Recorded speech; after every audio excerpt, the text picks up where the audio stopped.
Hello दोस्तों। तो आज हम लोग बात करने वाले हैं गिरला के वेटिवर की।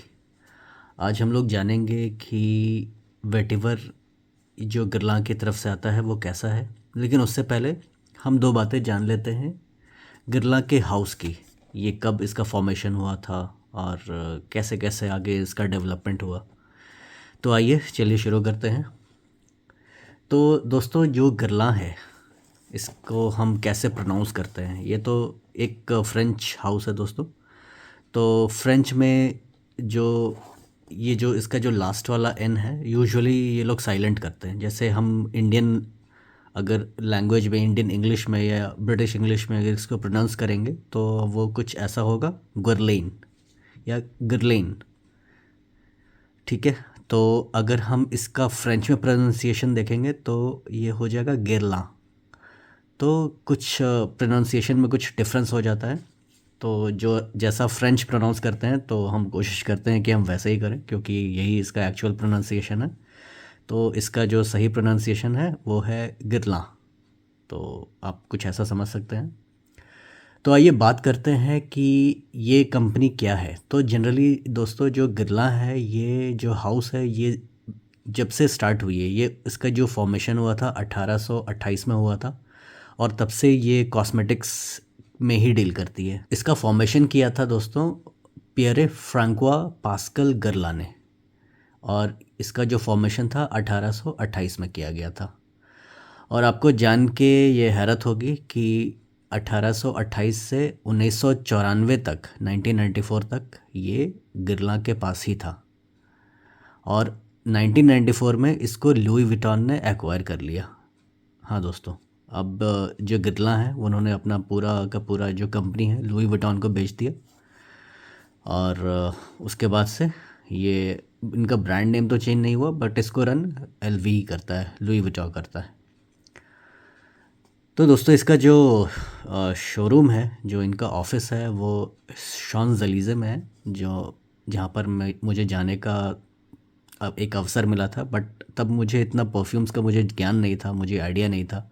एक्चुअली मैं मेरे जो शुरुआत हुई परफ्यूमरी की, मुझे जान जो शौक़ चढ़ा वो पेरिस से ही था। मैं पेरिस में गया था तो उनका एक फ्रैगोनार्ड करके एक ब्रांड है, पेरिस का लोकल ब्रांड है, फ्रांस का। तो वहाँ पर एक म्यूज़ियम है, परफ्यूम म्यूज़ियम, जो कि फ्रैगोनार्ड के नाम से है। तो वहाँ से मेरी परफ्यूमरी की शुरुआत हुई थी दोस्तों 2019 में। तो दोस्तों बात करते हैं गिरला के वेटिवर की। तो सबसे पहला वर्जन इसका जो बना था वो 1959 में बना था। और इसको बनाया था जिनका नाम था जीन पॉल गिरला। तो इसका जो सबसे पहला वर्जन था वो दोस्तों ओ दे कोलोन फॉर्म में था। और ओ दे कोलोन अगर आप जानना चाहेंगे तो वो ओ दे टॉयलेट का एक लाइटर वर्जन होता है, उसमें थोड़ा ऑयल कंसंट्रेशन कम होता है। और वो 1980s में इसका जो फॉर्मेशन है वो ओ दे टॉयलेट हो गया दोस्तों, ओ दे कोलोन से। तो 1979 तक आप समझ सकते हैं कि ये ओदे कोलोन फॉर्म में ही था। 1959 टू 1979 ऑलमोस्ट 20-21 साल ये ओदे कोलोन फॉर्म में था। और 1980 से ये ओदे टॉयलेट फॉर्म में आ गया दोस्तों। तो दोस्तों इसकी बात करते हैं। आप अगर आप देख सकते हैं ये अभी कुछ ऐसे बॉटल में है। ये अभी इनका पुराना बॉटल है दोस्तों। ये मेरा जो बैच है ये 2016 बैच है। और बैच आप यहाँ से देख सकते हैं, इनकेस अगर आपको दिख रहा होगा 6X01 यहाँ पे जो नंबर लिखा है, इसको अगर आप checkfresh.com पर चेक करेंगे तो आपको बैच कोड और मैन्युफैक्चरिंग का डेट पता लग जाएगा। तो अभी इसका जो बॉटल है वो दोस्तों चेंज हो गया है। अब ये थोड़ा सा दूसरे बॉटल में आता है।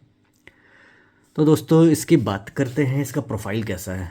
तो जो इसका प्रोफाइल है वो थोड़ा सा आपको सिट्रसी मिलेगा, कुछ आपको स्पाइसी मिलेगा, इसमें आपको कुछ मैंडरिन के नोट्स मिलेंगे, कुछ नेरोली के नोट्स मिलेंगे। मिड में आपको थोड़ा पेपरिनस महसूस होगा, इसमें आपको वेटिवर मिलेगा। मिड में थोड़ा कार्नेशन मिलेगा। कार्नेशन एक फ्लावर होता है दोस्तों, जिसका एक सोफिस्टिकेटेड सा एक स्मेल होता है। और आपको इसके बेस में थोड़ा आपको वेटिवर मिलेगा अगेन, क्योंकि ये वेटिवर बेस्ड ही परफ्यूम है। और थोड़ा आपको लेदरी टच मिलेगा और थोड़ा आपको टोंका की हल्की मिठास मिलेगी, बहुत ज़्यादा नहीं, हल्की मिठास। तो इसकी मिठास ऐसी नहीं है दोस्तों, आप इसको ऐसा मत समझना कि ये आंक्रेन्योर स्पोर्ट के जैसा कुछ इसमें वेटिवर यूज़ किया गया है। इसमें दोस्तों इसमें बर्बन वेटिवर का यूज़ है और हेशियन वेटिवर का यूज़ है। तो इसमें जो इसकी जो वेटिवर की जो खासियत है दोस्तों, ये मुझे बहुत पसंद आता है आंक्रेन्योर स्पोर्ट का वेटिवर फॉर्म। ये थोड़ा मीठा वेटिवर है। आप जैसे समझ लीजिए जैसे गन्ना कैसा होता है, गन्ने में अगर आप जब रस होता है तो वो मीठा होता है, और जब उसको आप उसका जूस निकालते हैं तो वो किसी काम का नहीं रहता। तो समझिए कि कुछ मीठा सा जो रस है वेटिवर का, वो आपको इसमें मिलेगा। और इसमें जो दोस्तों जो वेटिवर का जो यूज़ है वो आपको मीठा वेटिवर नहीं मिलेगा, एक बेसिक सा वेटिवर है। आप मुझे ऐसा लगता है कि इन्होंने इंडियन या श्रीलंकन वेटिवर का इसमें यूज़ किया है। और ये जो दोस्तों ये जो बर्बन वेटिवर है ये किसी और कंट्री में पाया जाता है, इंडिया में बर्बन एंड हेशियन नहीं पाया जाता। लेकिन दोस्तों आप ऐसा बिल्कुल मत समझें कि जो इंडिया और श्रीलंका में जो वेटिवर पाया जाता है उसमें कोई मिठास नहीं होती। अगर आप एम.एल. राम नारायण हाउस की रूह खस से अगर वाकिफ़ हैं तो उनका रूह खस मीठा होता है, और वो अपना वेटिवर जो है वो अलीगढ़ से सोर्स करते हैं। तो ये गिरला का अपना वेटिवर बनाने का तरीका है, उन्होंने जिस तरह से इसको फॉर्मुलेट किया है, तो उन्होंने वो वेटिवर की जो मिठास होती है हल्की सी, तो उन्होंने उसको वो एलिमिनेट कर दिया है। तो शायद उनको कुछ मैच्योर जैसा कुछ बनाना रहेगा, कुछ सीरियस जैसा बनाना रहेगा कोई परफ्यूम, तो इसीलिए शायद उन्होंने कुछ वो वाला टच, हल्का जो मिठास का जो टच है वो इसमें इंक्लूड नहीं किया। तो ये मत समझिए दोस्तों कि इंडियन या श्रीलंकन वेटिवर किसी भी मामले में कम है, वो भी काफ़ी अच्छा है। और आप एस मोहम्मद अयूब, मोहम्मद याकूब के खस नंबर 1 को आप देखिए, आप एम.एल. रामनारायण के रूह खस को देखिए, आपको पता लग जाएगा कि इंडियन वेटिवर क्या है। तो इसका जो, अगर हम इसके नोट्स ब्रेकडाउन की बात करें दोस्तों, तो टॉप में आपको इसमें मिलेगा कुछ टोबैको का, जैसे आप स्प्रे करेंगे तो आपको कुछ ग्रीन नोट्स मिलेंगे, कुछ आपको टोबैको का नोट्स आएगा। उसके बाद आपको इसमें कुछ लेमन की खटास मिलेगी हल्का, और एक मैंडरिन ऑरेंज का आपको एक का टच मिलेगा। तो इसमें ऐसा कुछ है कि जो ओपनिंग है वो सिट्रसी है, टोबैको के साथ आती है, तो वैसा कुछ समझ लीजिए। थोड़ा सा इसमें स्पाइसेस का यूज़ किया गया है, नटमेग का इसमें यूज़ किया गया है दोस्तों। आपको इसमें थोड़ा वो धनिया का भी एक टच मिलेगा इसमें। अगर आप फ्रेग्रेंटिका पे नोट्स में इसका यहाँ पे अगर मैं लगाता हूँ तो आप देख लेना, तो इसमें कुछ स्पाइसी, इसको स्पाइसी बनाने के लिए कुछ कोरिएंडर का यूज़ किया गया है, नटमेग का यूज़ किया गया है, टोबैको का यूज़ किया गया है। तो ये थोड़ा सा जो ओपनिंग है अगर आप इसको समझें तो ये थोड़ा ओल्ड स्कूल आपको फ़ील कराएगा, जैसे कि थोड़े जैसे पुराने ज़माने का। ये वैसे ही 1957 का, सॉरी 1959 का ये फॉर्मुलेशन है, इसको थोड़ा सा स्ट्रॉन्ग बनाया गया है। पहले ये थोड़ा ऑडिक कॉलोन फॉर्म में आता था, तो ये तब से इसका जो सेंट प्रोफाइल है दोस्तों कभी चेंज नहीं हुआ। और ये अभी हाल फिलहाल में ही इसका रीफॉर्मुलेशन हुआ है या रीपैकेजिंग हुआ, आप जो भी कह लीजिए। तो ऐसा है कि ये एक ऐसा फ्रेग्रेंस है जिसका रीफॉर्मुलेशन बहुत कम हुआ है और लोग इसको काफ़ी अप्रिशिएट करते हैं इसी चीज़ के लिए। तो जो इसका जो इस तरह का जो बॉटल अगर आपको मिलता है तो आप समझ लीजिए कि ये एक ऐसा बॉटल है जो 1980s से जो चला आ रहा है वो अभी तक चला आ रहा है। तो अगर आपको मिलता है तो आप इसको ग्रैब कर सकते हैं कहीं भी, आप इसका डिकैंट यूज़ कर लीजिए अगर आपको इस पर्टिकुलर स्मेल को अगर आपको महसूस करना है, जो कि 1980s का फॉर्मुलेशन है। तो इसके मिड में अगर आप आते हैं दोस्तों, तो आपको मिड में आपको पेपर मिलेगा, वेटिवर का टच मिलेगा, मुझे कार्नेशन, जैसे कि यहाँ पर फ्रेग्रेंटिका में कार्नेशन मेंशन्ड है, मैं आपको कार्नेशन समझाता हूँ, यहाँ पे मैं नोट्स में आपको लिख दूंगा ताकि आपको क्लियर हो जाएगा। एक फूल होता है दोस्तों कार्नेशन, रेड कलर का, और उसमें जो फूल का जो उस कार्नेशन का जो स्पेसिफिक सा जो स्मेल होता है वो थोड़ा सा, जैसे वो आपको मीठा नहीं रहेगा या फिर वो खट्टा नहीं रहेगा, उसका एक स्पेसिफिक स्मेल होता है। मैं आपको यहाँ पर डिटेल में बता दूंगा, आपको शायद यहाँ पर आपको लिखा हुआ कहीं पर मिल जाएगा। और अगर आप फ्रेग्रेंटिका में देखेंगे तो इसके मिड में ऑरिस का भी मेंशन्ड है, लेकिन वो मुझे कहीं डिटेक्ट नहीं होता। ऑरिस या फिर आइरिस अगर आप कहेंगे तो वैसा कुछ मुझे इसमें डिटेक्ट नहीं होता। लेकिन हाँ, अगर मैं बेस की बात करूँ तो बेस में मुझे टोंका बीन्स इसमें ज़रूर मिलता है। हल्का सा जो टोंका बीन होता है दोस्तों वो हल्का सा मिठास लाता है, वो क्रीमीनेस नहीं है, वो बस एक हल्का सा मीठा टच रहेगा। और बस इतना भी मीठा नहीं रहेगा कि आप उसको खामरा से कंपेयर करें, ऐसा नहीं है। वो एक हल्का सा मतलब बिल्कुल माइनर सा एक टच रहता है मिठास का। तो वो टोंका का एक खासियत होता है दोस्तों। और वैसे तो इसमें सिवेट भी मेंशन्ड है। सिवेट एक जानवर होता है दोस्तों, जिसमें से मस्क हम लोग पहले मतलब परफ्यूम हाउसेस यूज़ करते थे। अभी वो बैन हो गया है।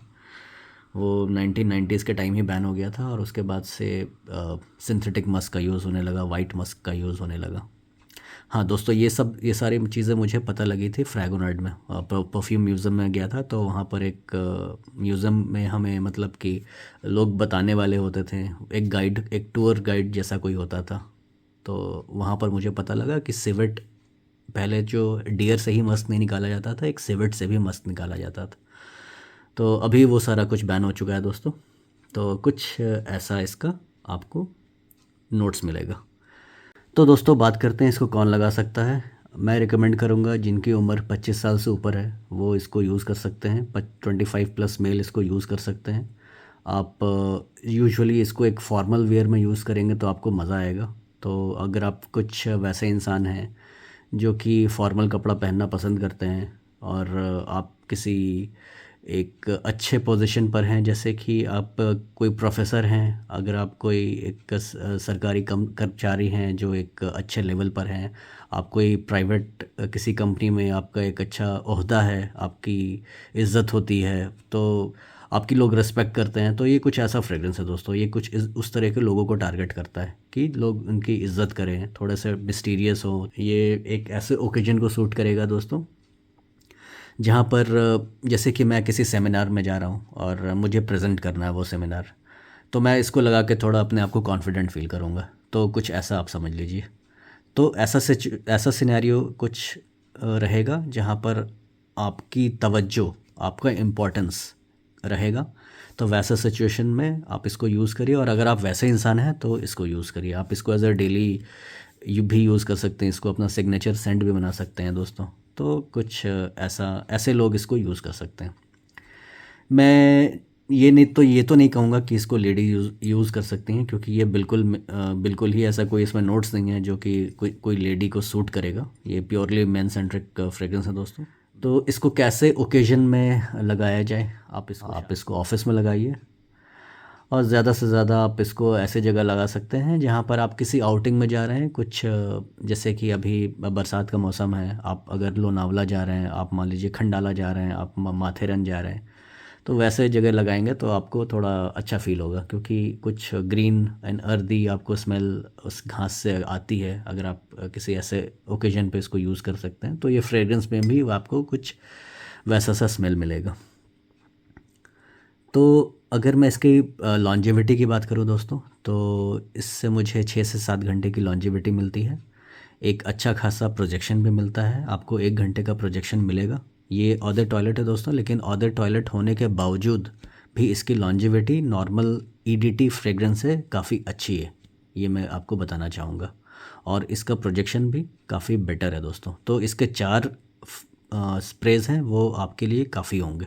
4 से ज़्यादा थोड़ा सा क्लॉइंग हो जाएगा, क्योंकि ये थोड़ा स्ट्रॉन्ग फ्रेग्रेंस है दोस्तों। और मैं अगर इसकी बात करूँ सियाज की, तो अगर आप चलेंगे तो इर्द गिर्द आसपास के लोगों को आपको महसूस होगा कि आपने कुछ अर्दी सा, कुछ ग्रीन सा फ्रेग्रेंस लगाया है। हाँ, ये बहुत क्राउड प्लीजिंग तो मैं नहीं कहूँगा इसको, ये कोई क्राउड प्लीज़र फ्रेग्रेंस नहीं है। हाँ, अगर आप इसको अप्रिशिएट करते हैं तो ये आपको ज़रूर प्लीज़ करेगा। बाकी लोगों को करे चाहे ना करे, आपको ज़रूर करेगा। और दोस्तों मैं अगर इसको मैं अगर रेटिंग देना चाहूँगा, तो मैं उसको आउट ऑफ 10 मैं 8 इसको देना चाहूँगा दोस्तों। इसकी सेंट प्रोफाइल, इसकी लॉन्जेविटी, इसके मास अपीलिंग, इन सब को ध्यान में रखते हुए मैं इसको 10 में से 8 देना चाहूँगा दोस्तों। और दोस्तों इसको मैंने लिया था बेलविश से, और जब मैंने लिया था तब शायद ये 2016 बैच का लास्ट फ्रेग्रेंस था। उसके बाद से कुछ उन्होंने नया वर्जन ला दिया। मैं बेलविश का लिंक दे दूंगा, बाइंग लिंक, जहाँ से मैंने लिया था। आप चेकआउट कर सकते हैं अगर उनके वेबसाइट पे अवेलेबल है तो ये था दोस्तों मेरा एक एक्सपीरियंस गिरला वेटिवर के साथ, जो मैं आपके साथ शेयर करना चाहता था। आशा करता हूँ आपको ये वीडियो अच्छा लगा होगा। तो मिलते हैं किसी अगले वीडियो में, तब तक के लिए अलविदा।